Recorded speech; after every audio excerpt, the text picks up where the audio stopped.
Today we travel to the West Barnstable Cemetery, where historian Nancy Shoemaker takes us on a tour of famous and notable grave sites. Welcome to West Barnstable's graveyard on the corner of Route 6A and Meeting House Way. The graves date back to 1719, although there's records of one at 1716, but it doesn't exist anymore. About 5% of graves from the early 1700s back into the 1600s do exist on the Cape because the other 95% were mostly made of wood. So there's not that many early graves left. This graveyard is spectacular for its number of footstones with the headstones. I'll explain those in a minute.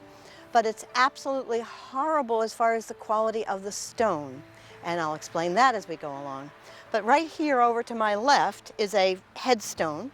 And just to give you a little bit of technical nomenclature, this is called the tympanum on the stone, and these are called the shoulders.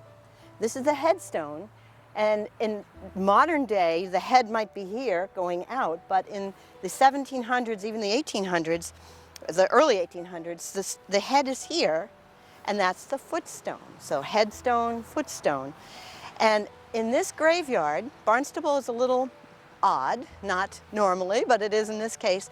Most graveyards are set up so that the headstone is over there, the footstone is here, so that as the body is lying there and the day of resurrection happens and the sun comes up, the body can sit up and see the rising sun. Barnstable, so different. Every graves are north and south, east, west, every which way. The West Barnstable Cemetery is home to several notable residents, including Captain Mad Jack Percival. Captain Percival is the only captain of the Navy to skipper the USS Constitution on its 52,000-mile round-the-world trip, completed in just 495 days from 1844 to 1846. So this is Reverend Oakes Shaw. You see the raised grave or table stone, and that was often used for people of prominence. Reverend Oakes Shaw was the pastor or the minister at the 1717 Meeting House West Parish, the congregational church that was directly related to the settlers of 1639 who came here. It would be last Saturday, 375 years ago. Reverend Lothrop walked probably very near here with his oxen last Saturday, October 11th. Reverend Oakes Shaw came on a little later. He was about the fourth minister there, and he was a minister there for 47 years. So I think it's interesting, he was considered a very pious, fair man, and part of his epitaph, which is large, this is all in marble, by the way, with unaffected piety and zeal, the unshaken constancy and fidelity, he discharged the various duties of the pastoral office. So, now, interesting about him, he had 2 children with one wife. She died, as often happened, or happened more frequently in those days. The next 2 children, one of them was Lemuel Shaw, and Lemuel Shaw was the Chief Justice of the Commonwealth of Massachusetts for 30 years, at a time when trains were coming in, commerce was developing, the Industrial Revolution was happening, and he created much of the legislation and rules and regulations for that era, which affected the whole country. So, father of a very famous man. Then Lemuel Shaw's daughter married Herman Melville. So, interesting bunch of people here we have in West Barnstable. This is the Otis family, and the Otis family was very famous in the 1700s. This is Colonel James Otis Sr. His son was James Otis Jr., who is credited with being the father of the American Revolution by many, and starting the spark of the Revolution by John Adams. That was his line, his quote. His gravestone, beautiful, but like a lot of them here, overcome with lichen. But this is a slate stone, and it was carved by H.C. Geyer of Boston. The next stone is there's daughters and a son here, at least one son. And the next stone is his daughter Abigail, and this was carved by the Lamson family, a family that was very commonly down here. They would come down in the spring, see what kind of business they had, what happened over the winter, and this is a very beautiful Lamson stone of Abigail. Right here is another son of his, and this son is Joseph Otis. He's the son who stayed home. and ran the family business. He ended up working at the customs, before the customs house was built, but taking in the information and receiving the tariffs from ships that would be coming in and out. And down here, this is, we don't know whose stone this is. I am guessing that it might be his son, Joseph. This is his daughter-in-law, Abigail, and I won't even begin to read it, but come here sometime. This woman was so pious and so wonderful. 4 different sides of epitaphs on Maria Otis.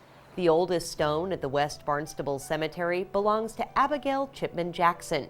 She lived from 1692 to 1719, dying at the tender age of 26. And that's her stone. Again, it's green slate. There's not much left of it.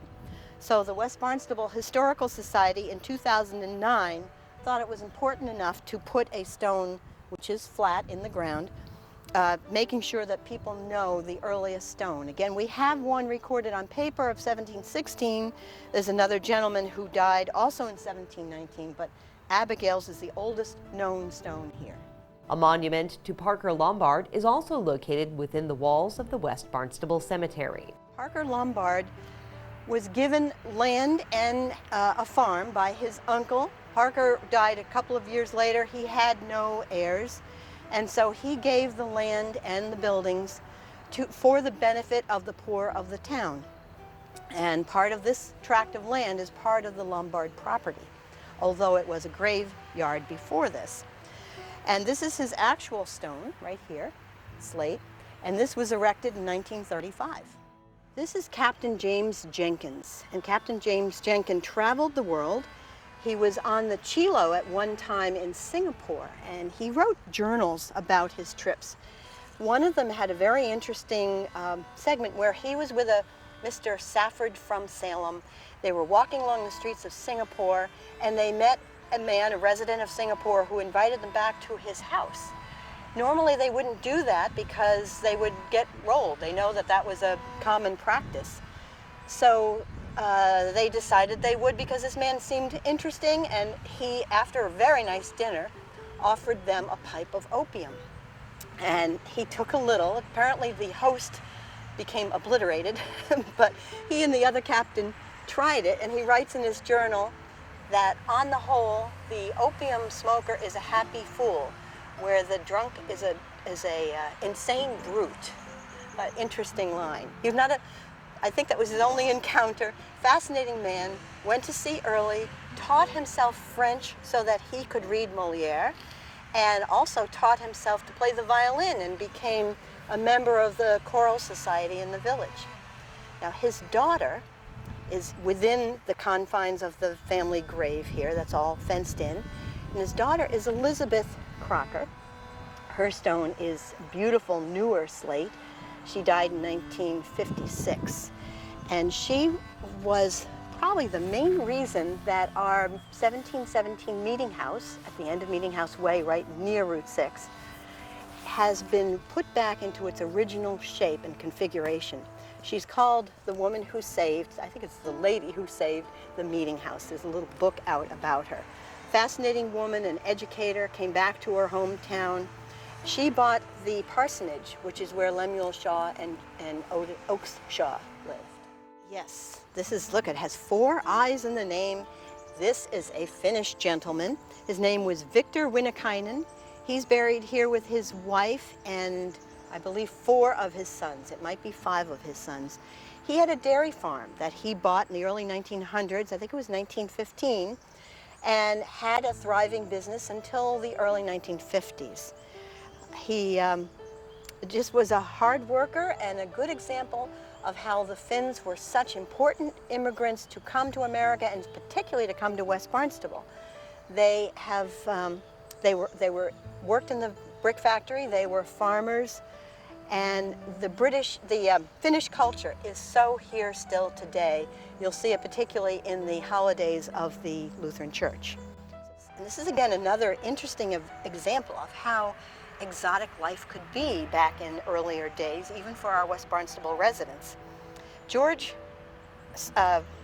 Whitman died in Nevada, in Gold Hill, Nevada, during the gold rush. He died in 1864. And and you'll see a picture of what the area looked like. It was a thriving city, all for the hope of getting gold and striking it rich. It had thousands of people as residents there, fascinating infrastructure. It is today a ghost town of only, I believe, about 200 people, and basically just a tourist stop for looking at a ghost town. But exotic place to have lived and died. So many more names and notable citizens lie in the West Barnstable Cemetery and in cemeteries across town. Why not stop by and visit and see who you might find inside our Barnstable cemeteries?